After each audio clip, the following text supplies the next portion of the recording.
추석 연휴가 다가와 남편과 함께 시댁으로 향했어요. 다행히 저희 시댁은 집에서 그리 멀지 않은 가까운 거리에 있어서 차가 막힐 걱정도 없이 금방 도착했습니다. 홀로 지내시는 시어머니는 자식들이 온다 하시며 새벽부터 분주히 움직이셨는지 음식을 정말 한가득 해두셨더라고요. 시댁 현관문을 열자마자 따끈한 김과 고소한 냄새가 한꺼번에 밀려와서 괜스레 마음이 풀리고 기분이 더없이 좋았습니다. 어머님, 저희 왔어요. 냄새가 너무 좋아요. 집안이 벌써 명절이네요. 그래, 어서들 와라.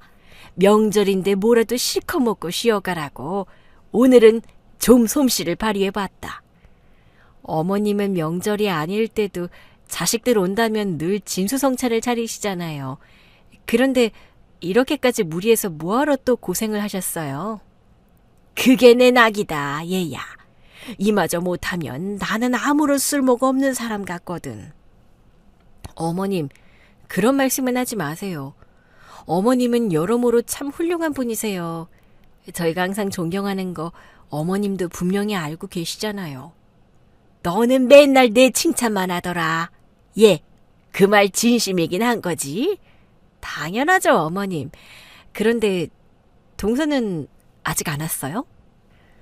시댁 식구로는 저희 말고 시동생 부부가 하나 더 있는데 마침 시동생은 해외 출장을 간 터라 오늘은 동서만 오기로 했답니다.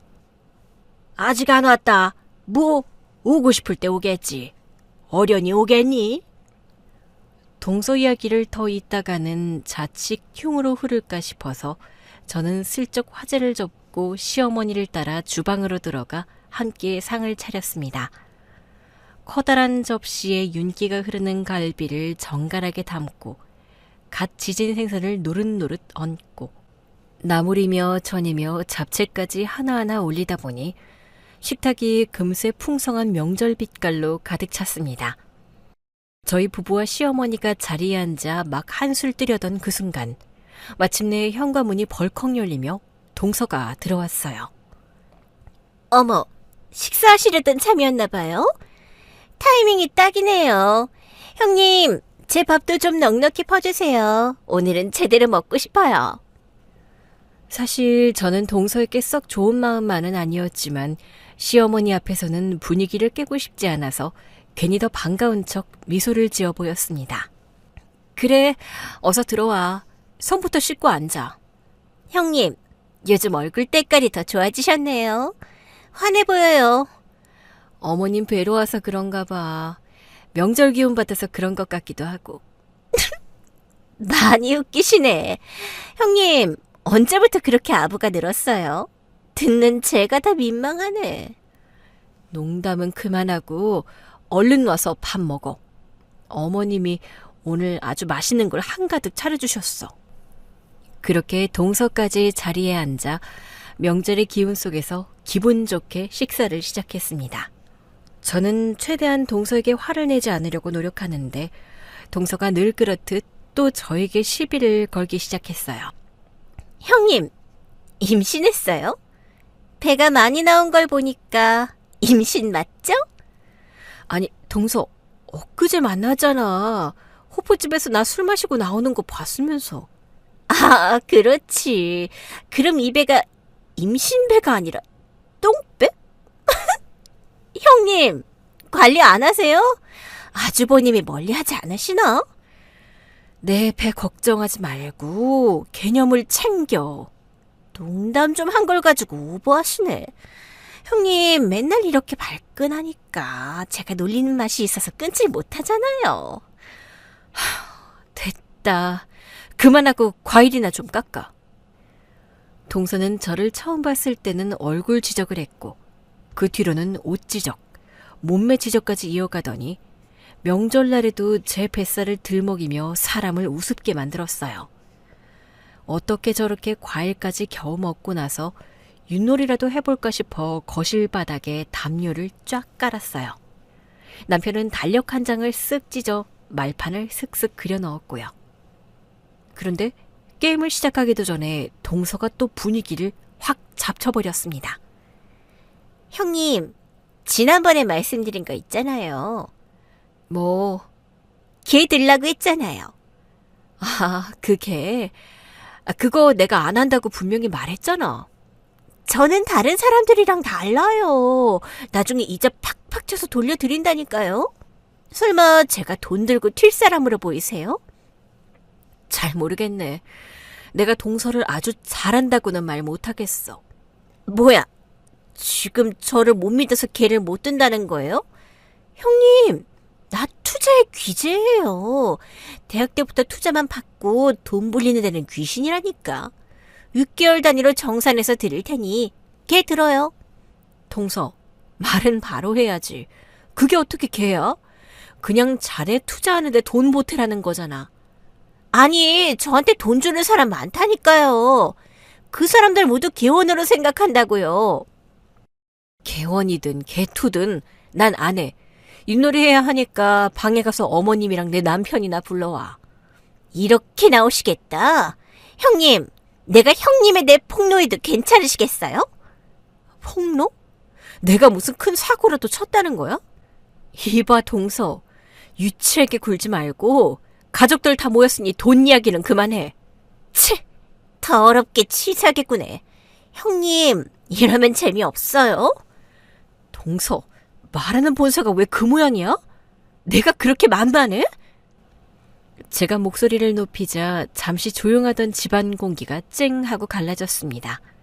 그때 시모와 남편이 무슨 일인가 싶어 거실로 급히 나왔습니다.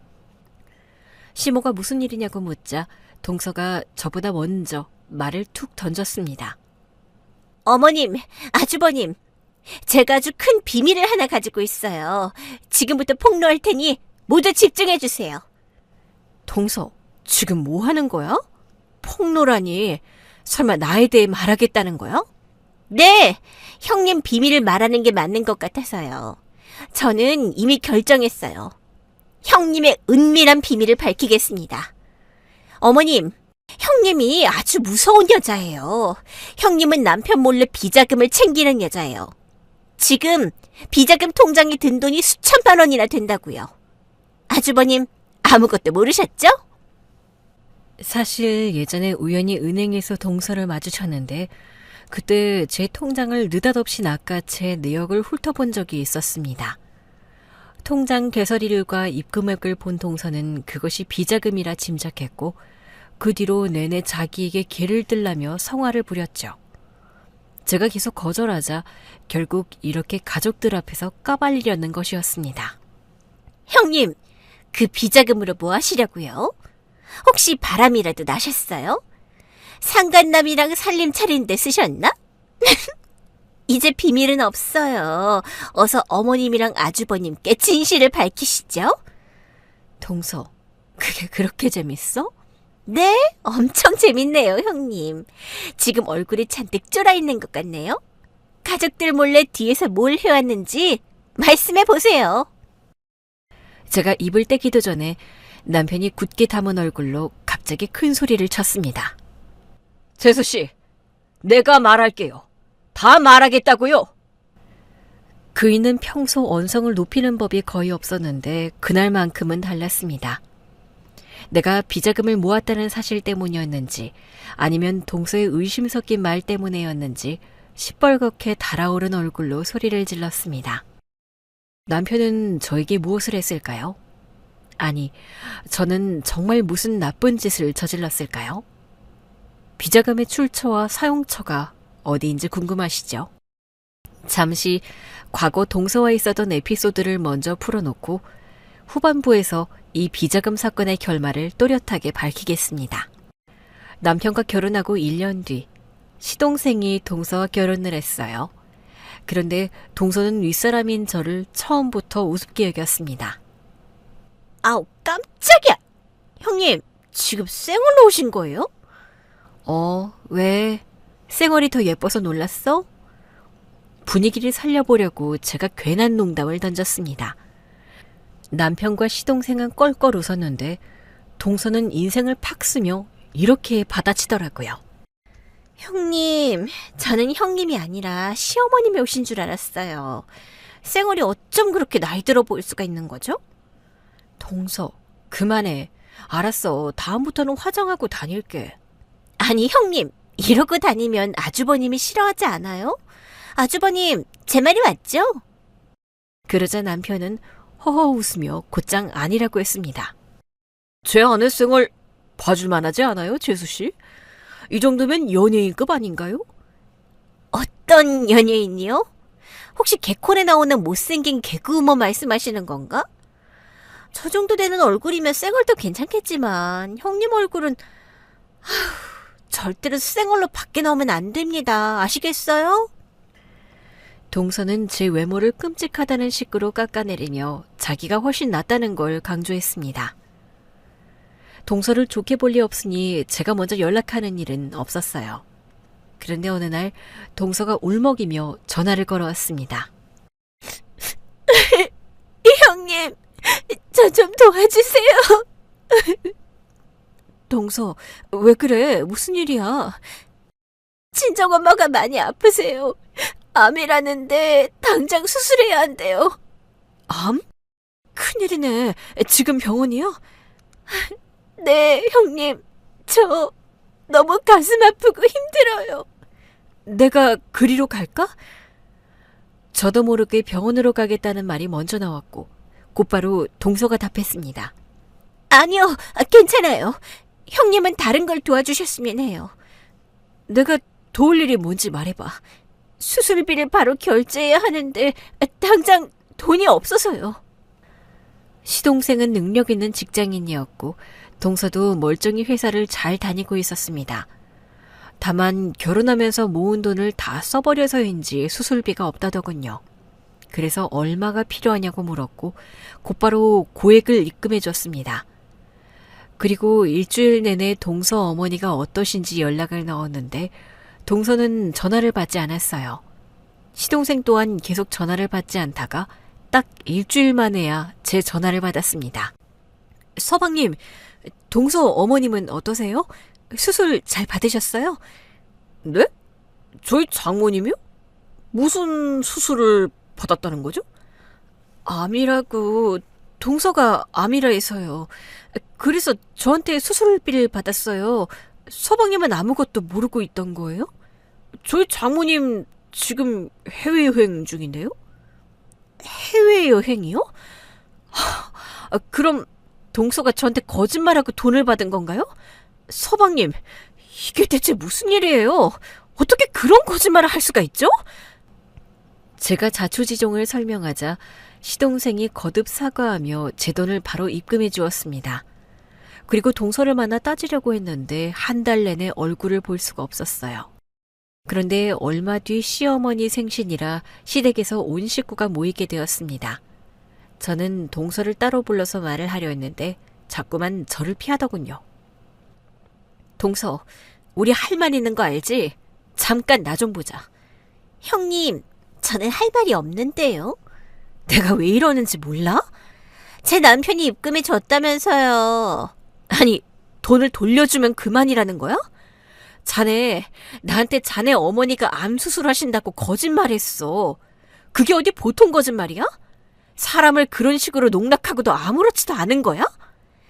그때 돈이 좀 급해서 아무 말이나 막 나왔던 모양이에요. 살다 보면 그런 실수도 할 수 있는 거니까 넓은 마음으로 이해해 주세요. 아니, 난 이해 못해. 사람 목숨을 가지고 거짓말한 거 괘씸해서 그냥은 못 넘어가. 당장 사과하고 시어머니께도 무슨 일이 있었는지 자네 입으로 말해. 저는 제가 무리한 걸 요구한다고는 생각하지 않았습니다. 큰 잘못을 했으니 그 정도 벌은 받아야 마땅하다고 여겼죠. 그런데 동서는 제 말을 귓등으로 듣더니 곧장 시동생에게 가서 일렀고 시동생이 어떻게 나오나 봤더니 대신 사과를 하더군요. 형수님, 죄송하게 됐어요. 제 아내가 철이 없어서 결례를 범했네요. 아니, 사과를 왜 서방님이 하세요? 동서가 직접 해야죠. 무슨 애도 아니고 대신 사과를 합니까? 저도 몇 번이고 말해봤는데 말이 통하지가 않아요. 집에서 저랑 보름 넘게 대화를 안 하기도 했다니까요. 형수님, 이번 한 번만 봐주세요. 제가 다시는 이런 일 없도록 선을 지키게 하겠습니다. 서방님도 참 답답하시네요. 죄송해요. 다음부터는 절대로 이런 일 없게 하겠습니다. 시동생이 연신 사과하며 동서는 말이 통하지 않는다고 하니 저도 이쯤에서 포기하고 말았습니다. 아니, 동서랑 굳이 가족처럼 지낼 게 아니라 남처럼 지내면 그만이지 하고 단념해버렸어요. 이후로는 동서의 왕래가 거의 끊겼어요. 남편이 중간에서 잘 조절해줘서 시댁에 갈 때도 저희 부부만 다녀오곤 했답니다. 꼬박 8개월 동안 동서 얼굴 한번 보지 않고 지내니 그나마 마음이 한결 편해졌죠. 그러던 어느 날 남편이 회사 교육을 지방에서 받게 되어 저는 집에서 혼자 일주일을 보내게 되었습니다. 사흘 정도는 외롭고 심심했는데 넷째 날쯤부터는 그냥저냥 지낼만 하더라고요. 남편의 교육 마지막 날인 금요일에 퇴근에 들어와 대충 밥을 먹고 소파에 누워 텔레비전을 보고 있는데 갑자기 초인종이 울렸습니다. 문을 열어보니 동서가 서 있더군요. 동서? 연락도 없이 웬일이야? 형님, 혼자 계시죠? 그건 어떻게 알았어? 아주버님 인스타 봤어요. 교육받으러 지방에 가셨다고. 그래서 뭔데? 찾아온 이유가 뭐냐고. 잠깐 들어가면 안 될까요? 솔직히 드리고 싶지 않았지만 집까지 찾아왔으니 문전박대하기도 뭐해 집 안으로 들였었습니다. 그런데 동서는 들어오자마자 눈물을 펑펑 쏟기 시작했어요. 형님, 저 어떡해요? 동서, 왜 그래? 무슨 일이야? 저 사기당했어요. 친한 친구가 사업한다길래 투자를 좀 해줬는데 그 기집애가 연락 끊고 잠수 탔어요. 남편 몰래 돈을 빌려줬는데 완전 망해버렸어요. 왜 그런 짓을 했어? 경찰에 신고는 했니? 네, 그런데 잡기 힘들대요. 그 친구가 주민등록까지 말소하고 사라져서 경찰도 찾을 방법이 없대요. 이걸 어쩌면 좋니? 형님, 빌려준 돈이 남편 돈이라 곧 들통날 것 같아요. 형님이 잠깐만 돈 좀 빌려주시면 안 될까요? 제가 남편한테 돈이 무수하다는 걸 보여주고 바로 형님께 돌려드릴게요. 뭐? 서방님을 속이겠다고?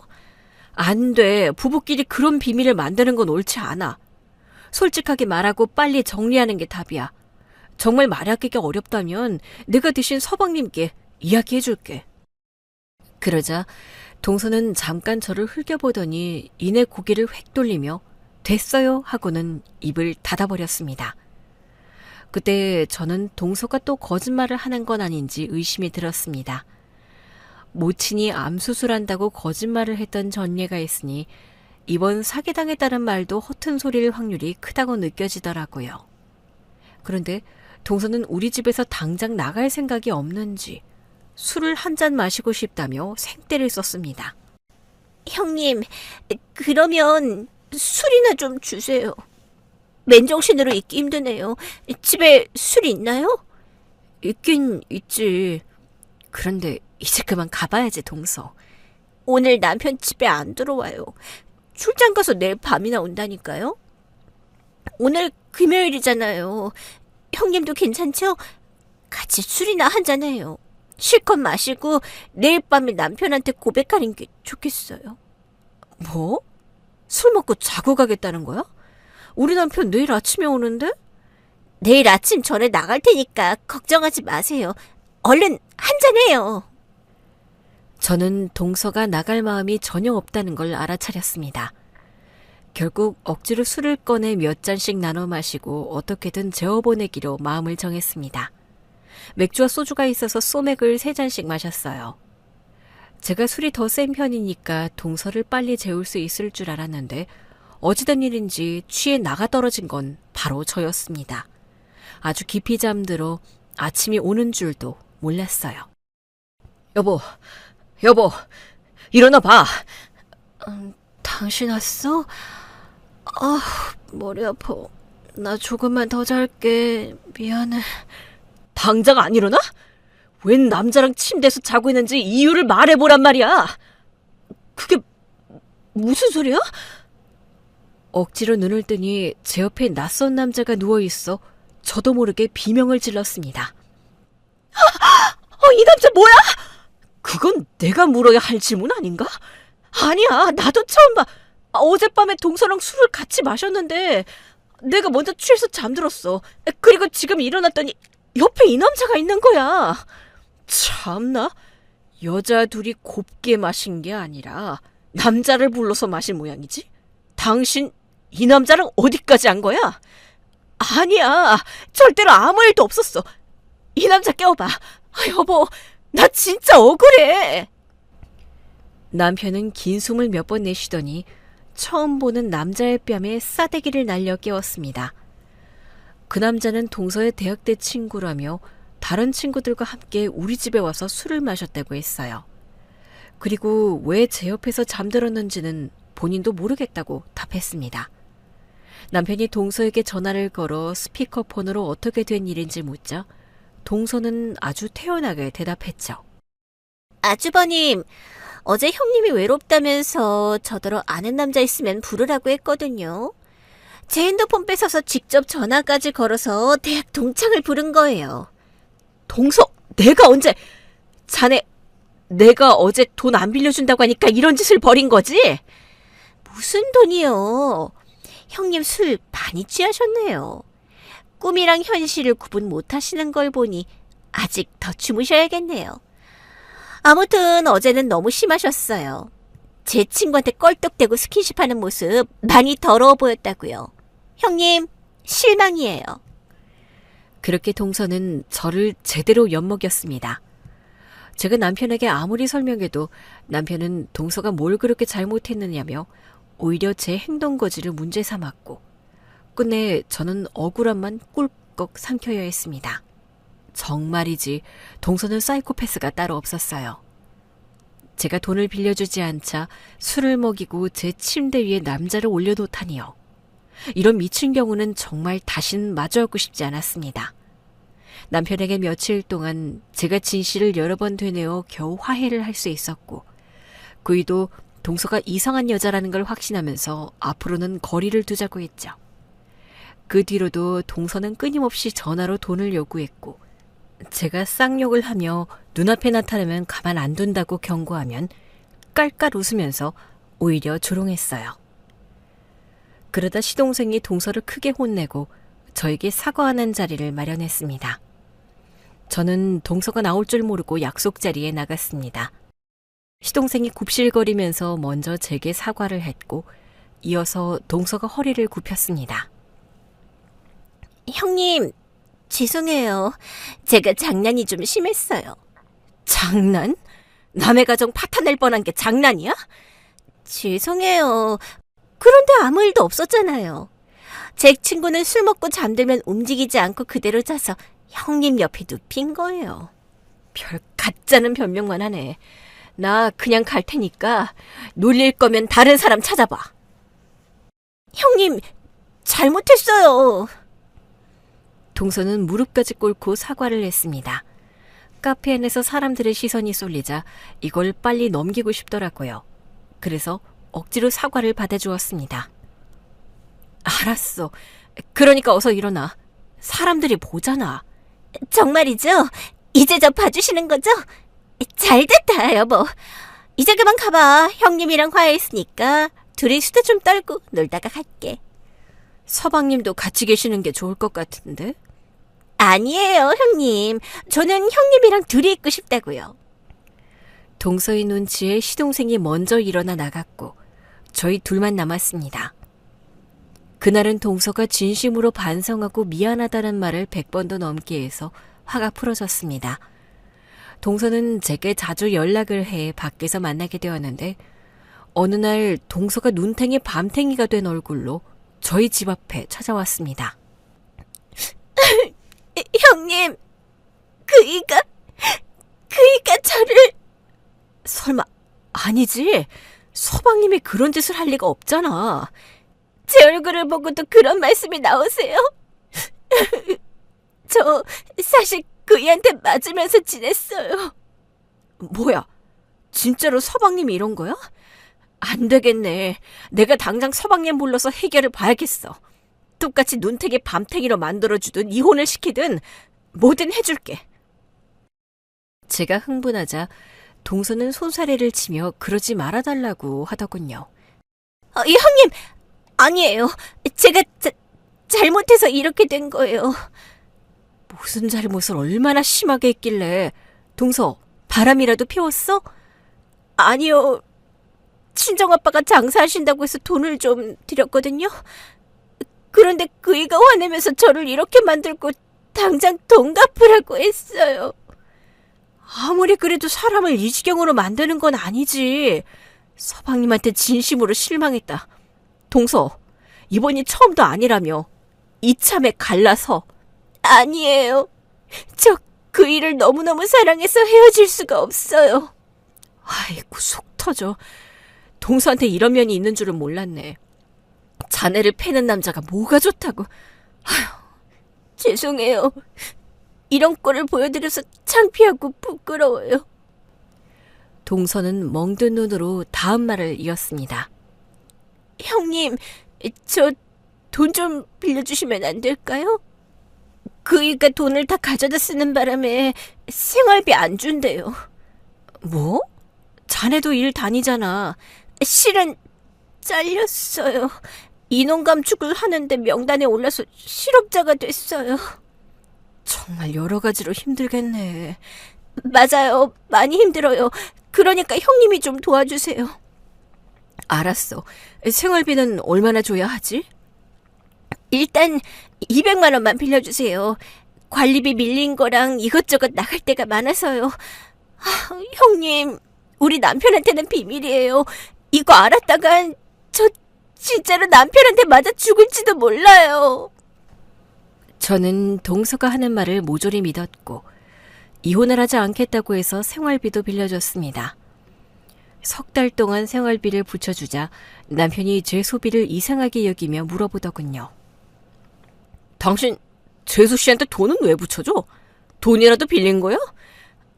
아니, 내가 어디 가서 돈 빌릴 사람인가? 그게 아니라 뭐? 아니야, 말하기가 좀 그래. 왜 이래 답답하게? 말을 해봐. 하지만 저는 동서가 매를 맞으며 산다는 걸 끝내 말하지 못했습니다. 나중에 말할 테니 가만히 기다리라고 알려주고 말았죠. 한편 시동생은 일이 바빠서 얼굴을 거의 못 보고 지냈어요. 동서는 얼마 뒤 저에게 4번째로 생활비를 받아갔답니다. 그러던 어느 날 저희 회사에 시동생이 찾아왔어요. 근처 거래처에 들렀다가 제 생각이 나서 들렀다면서 실실 웃으며 인사를 하더라고요. 형수님, 얼굴이 더 예뻐지셨네요. 지나가다 들렀어요. 나는 남편한테 안 맞고 살아서 예쁜가 봐요. 네? 형수님, 그게 무슨 뜻이에요? 몰라서 물어요? 나 다 알아요. 서방님의 동서 때리는 것도 알고 회사에서 잘낸 동서한테 생활비도 알아서 하라고 한 거 다 안다고요. 그래서 내가 생활비를 넉 달째 도와주고 있단 말이에요. 시동생은 도대체 무슨 소리냐는 표정으로 되물었습니다. 그러니까 제가 아내를 때린다고요? 아내가 직장에서 잘렸다고요? 형수님, 아닌데요? 제 아내 회사 잘 다녀요. 지난주에는 진급도 했어요. 진급이요? 아닌데? 분명히 회사 잘려서 힘들다고 했는데 동서가 친정에 돈을 가져다 줘서 서방님이 화가 나서 때린 거는요. 무슨 소리예요? 제가 아내를 왜 때려요? 저희 처가가 잘 사는 집은 아니지만 그렇다고 제 도움을 바라는 분들이 아니에요. 그럼 설마 동서가 또 나를 농락한 거예요? 그제야 저는 속고 있었다는 걸 깨달았습니다. 너무 기가 막혀서 눈물이 흘러나왔어요. 시동생은 대신 사과하겠다면서 또 머리를 조아렸고 동서 교육을 잘 시키겠다고 하더군요. 추가로 저에게 받아간 생활비를 바로 입금해줬습니다. 하지만 저는 화가 오를 대로 올라 동서를 불러냈습니다. 야, 이 거짓말쟁이야. 또 나를 농락했어? 우리 남편은 왜 형님 회사에 들러가지고. 동서, 지금 그걸 말이라고 하는 거야? 도대체 왜 나한테 그런 거짓말을 한 거야? 생활비 200만 원 받으려고 그런 거짓말을 한 거야? 아니, 그냥 꽁돈이 생기면 좋을 것 같아서요. 원래 술 사 먹더라도 남의 돈으로 먹으면 기분 좋잖아요. 나중에 갚을 생각이긴 했지만 일단 형님 주머니에서 나오는 돈으로 놀고 싶었어요. 이게 돌았나? 동서, 진짜 사이코패스야? 나 속이려고 서방님한테 매를 맞았다는 거짓말을 해? 그리고 자네 부모님까지 팔고? 뭐가 이렇게 진지해요? 그냥 재미삼아 속여본 거예요. 몰래카메라 모르세요? 그냥 웃으면서 지나가도 되는 일이잖아요. 그런데 형님은 너무 잘 속아서 놀리는 맛이 있어요. 그 순간 화를 주체할 수 없어 동서의 얼굴에 따귀를 날렸습니다.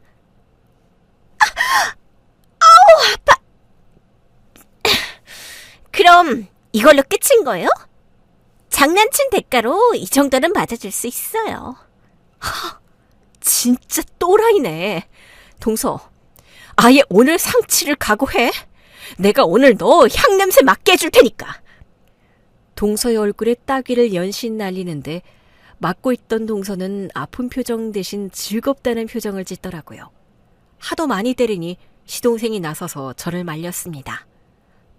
형수님, 이 사람이 좀 독특해요. 정신과에 가봤는데 그냥 원래 이런 사람이래요. 원래 이렇다고요? 그래서 나더러 이해하고 넘어가란 말인가요? 죄송합니다. 제가 노력해서 아내 습성을 다 뜯어 고치겠습니다.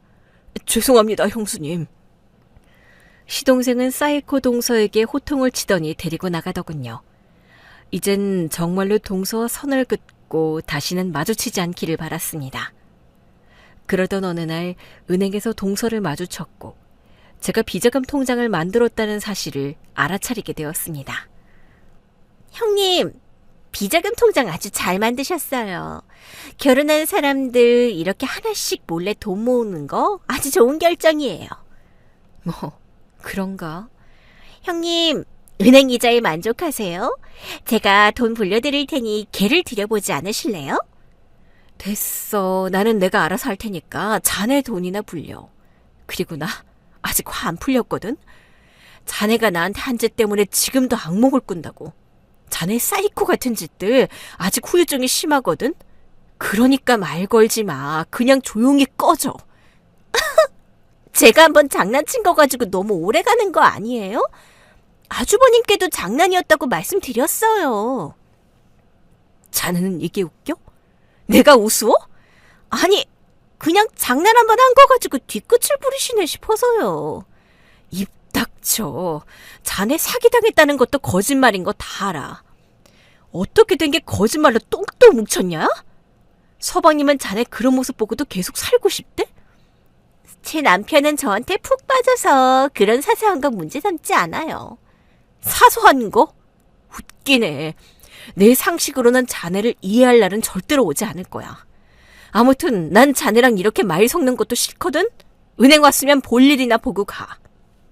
형님, 저한테 돈 맡겨보시라니까요.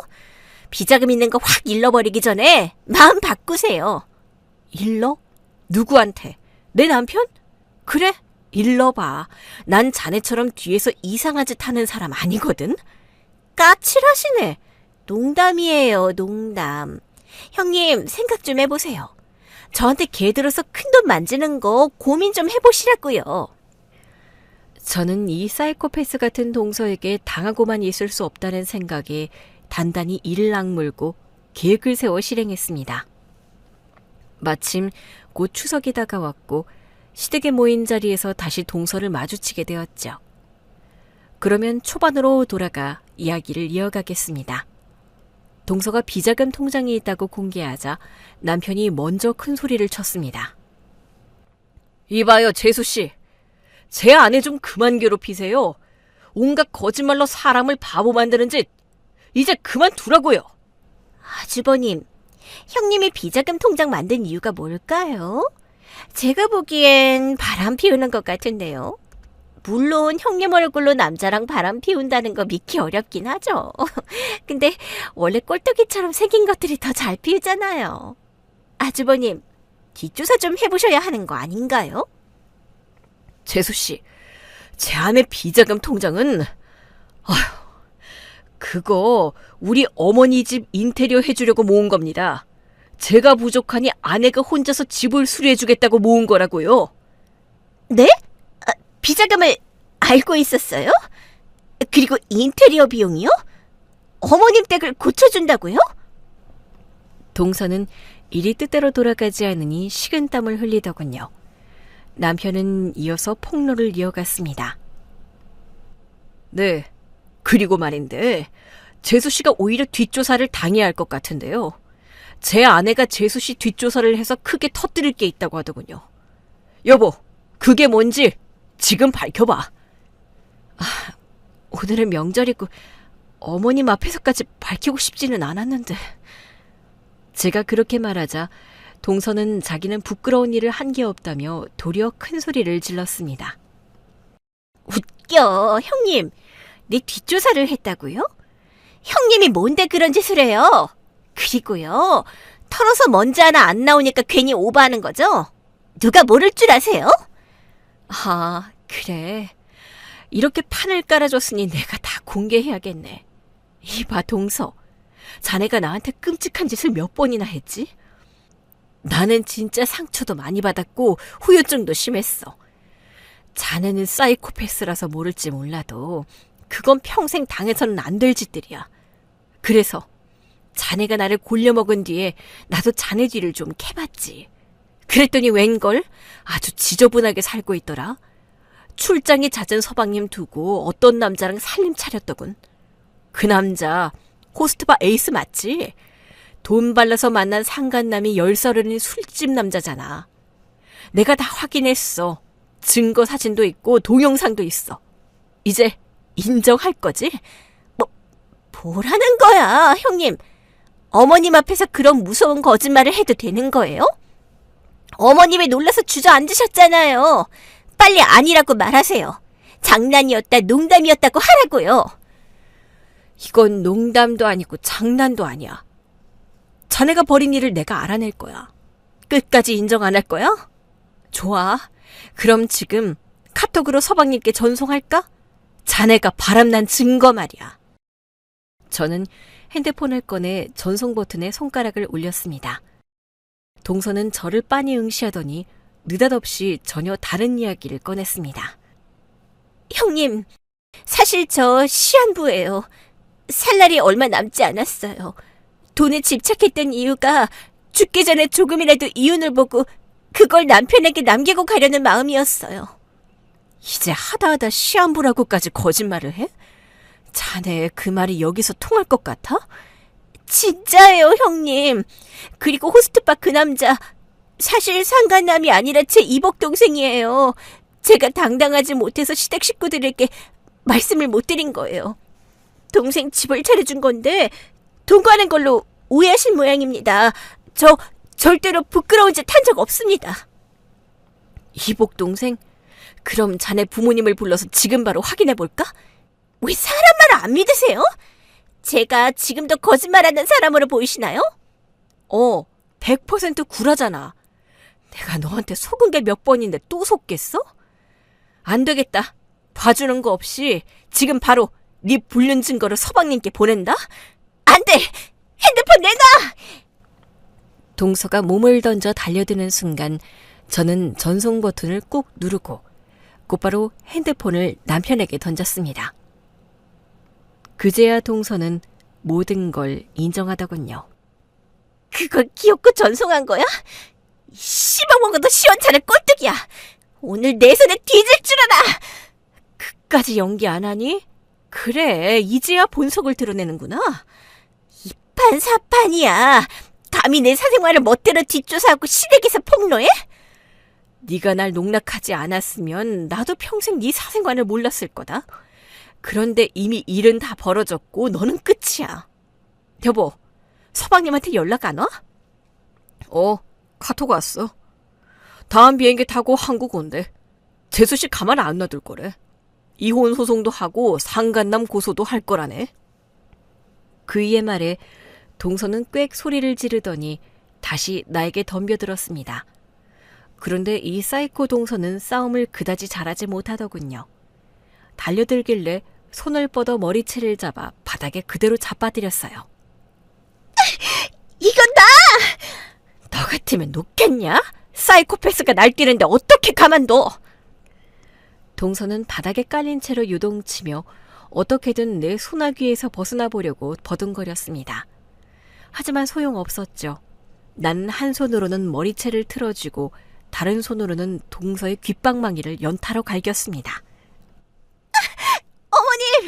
어머님이 좀 말려줘요. 이 여자 어머님 며느리 아니에요. 진짜 형님은 어딘가에 잡혀있고 닮은 여자가 형님 행세를 하는 거예요. 너 같으면 그 말을 믿겠냐, 이 구라쟁이야? 입 닥칠 때까지 내가 손봐줄 테니까 가만히 처먹기나 해. 내 매서운 손바닥은 계속해서 동서의 귓방망이를 향했고 실컷 얻어맞은 동서는 마침내 입을 다물었습니다. 이윽고 방 안에는 그녀가 아파서 흘리는 낮은 신음만 간헐적으로 새어나왔습니다.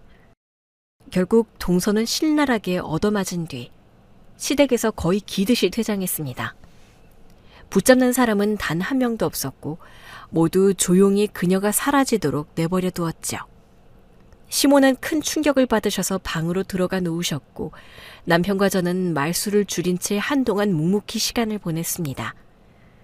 밤이 깊어가자 굳이 집으로 돌아가지 않고 시댁에서 그대로 하룻밤을 잤어요. 이튿날 밤 시동생이 돌아왔습니다. 그는 곧장 신혼집으로 가서 동서를 호되게 꾸짖고 정신 차리라고 혼을 단단히 내줬답니다. 그리고 다시 시댁으로 돌아와 남은 식구들끼리 추석 연휴를 조용히 이어갔어요. 시어머니는 이 모든 일을 정리해낸 저에게 고맙다고 하셨습니다. 동서의 뒤를 캐서 어떤 인간인지 알 수 있게 해줘서 고맙다고, 그리고 당신 대신 응징해줘서 고맙다고 제 손을 꼭 잡고 거듭 말씀하셨습니다. 추석 연휴가 지나고 시동생이 이혼 소장을 접수했고 몇 달 뒤에 이혼과 상간남 소송을 승소했어요. 그래서 이젠 그 사이코패스 동서와 완전한 남남이 되었습니다. 동서가 저희 집안에서 나가고 난 뒤에 좋은 일만 생겼어요. 남편은 진급을, 시동생은 바로 연인이 생겼어요. 그리고 저는 임신을 했답니다. 행복의 연속이 펼쳐져서 인생의 살맛이 났죠. 이듬해 저는 건강하고 어여쁜 아들을 출산했고 잠시 육아휴직을 하게 되었어요. 어느 날 아들을 유모차에 태우고 공원을 한 바퀴 돌고 카페에도 들러 시원하게 바람을 쏘였습니다. 아들을 보고 예쁘다는 말을 건네는 사람들을 만나는 일이 너무 좋아서 저는 자주 외출을 나갔답니다. 여기저기서 아들을 보며 감탄을 쏟아내고 있을 때 어디선가 귀에 익은 목소리가 들렸어요. 꼴뚜기가 애를 낳았는데 오징어가 나왔네? 동서? 꼴뚜기 형님, 오랜만이에요. 내 인생 그렇게 망가뜨리고 애까지 낳고 잘 살고 있었나 보네. 뭐 솔직히 맞아. 자네가 집에서 나가고 난 뒤로 우리 식구들 일이 술술 풀렸거든. 그런데 옆에 남자는 누구야? 멀끔하게 생긴 걸 보니 또 호스트바에서 돈으로 꼬신 거야? 아니면 이젠 돈이 없어서 못 꼬셨나? 말이 왜 그래요? 이 남자는 제 애인이고 잘 나가는 사업가거든요. 내 미모에 반해서 쫓아다니던 사람이었다고요. 그렇다고 치자. 그런데 우리가 이렇게 마주서서 대화 나눌 사이는 아니지 않아? 저리 비켜. 자랑 좀 하려는데 왜 그냥 가려고 해요? 형님은 내 인생 무너졌다고 생각하겠지만 오히려 반대예요.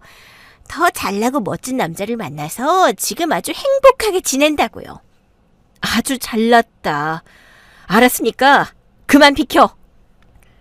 동서 옆 남자는 저를 빤히 보기만 하고 한마디도 하지 않았습니다. 불편한 인간들이니 카페에서 조용히 벗어났습니다. 그날의 일은 남편이나 식구들에게 말하지 않았어요. 이혼한 동서를 우연히 본 게 뭐 대단한 일도 아니고 괜히 이야기했다가는 분위기만 망칠 테니 그냥 머릿속에서 지워버렸습니다. 며칠 뒤 남편과 시모가 아들을 봐주고 있던 저녁 시간에 저는 혼자 조깅을 나왔어요.